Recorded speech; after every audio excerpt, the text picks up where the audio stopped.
I am the good shepherd. Why does Jesus need to use the adjective good before shepherd?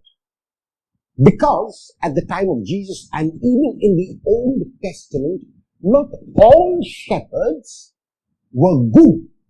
Not all shepherds were concerned about their sheep. There were many shepherds, both figuratively, that is, in the way of kings and prophets and leaders of the people, and in the way of actual shepherds, sheep herders who would look after sheep, who would, at the slightest sign of trouble, abandon their sheep. And that's why Jesus begins today's discourse, taken from the Gospel of John chapter 10, verses 11 to 18, by emphatically stating, I am the good shepherd.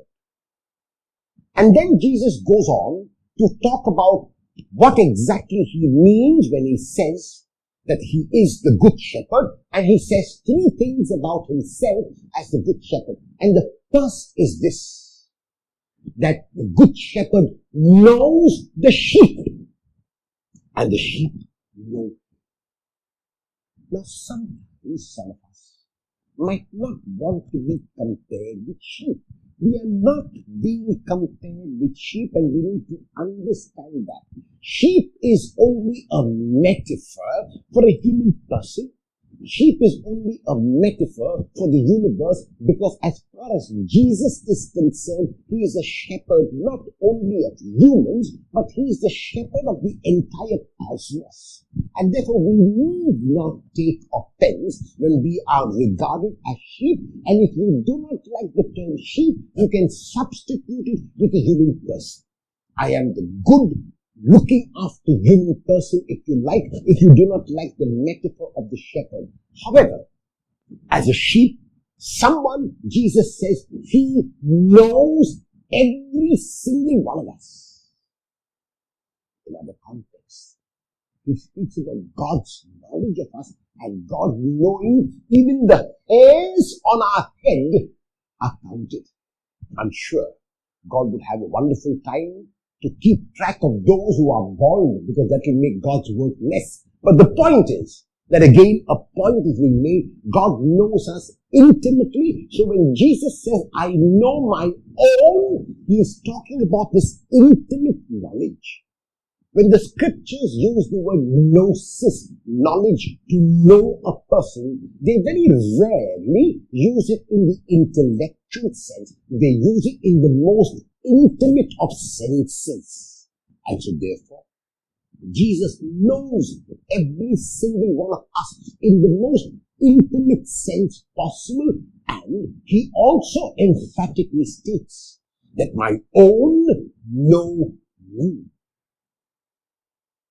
And so I need to ask myself whether I know the Lord.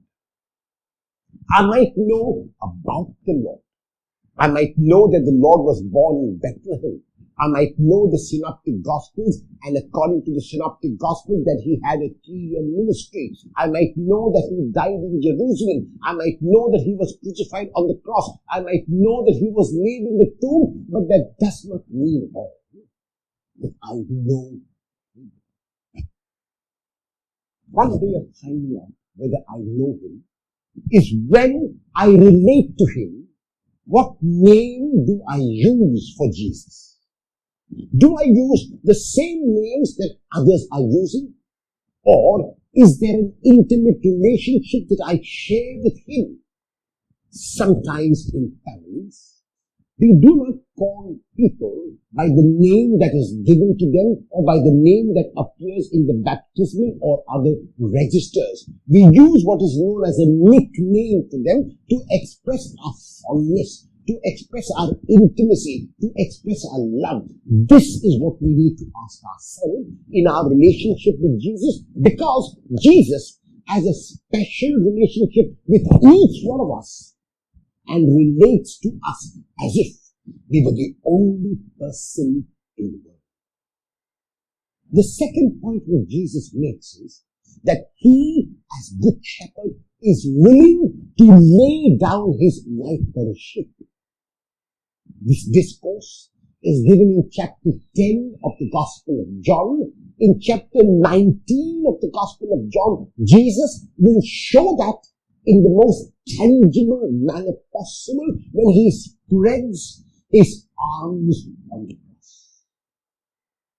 He means it not only metaphorically that he is willing to give of himself, but he means it in the most practical sense of the word. However, it is not as if there was only one act of being crucified on the cross by which Jesus gave his life for the world. No, he continued to do that all through his ministry, all through his life. And this is what Peter says in the Acts of the Apostles, which is our first reading of today, namely, that they were able to do this act of reaching out, that they could heal a person who was lame and blind and deaf, and they could heal all the invalids because Jesus gave them that power, because they were simply imitating Jesus in what Jesus had done, come to make the world whole. He gave his life so that others could have life. He died so that we might live. And he died first to himself. Then he was able very, very easily to die too on the cross.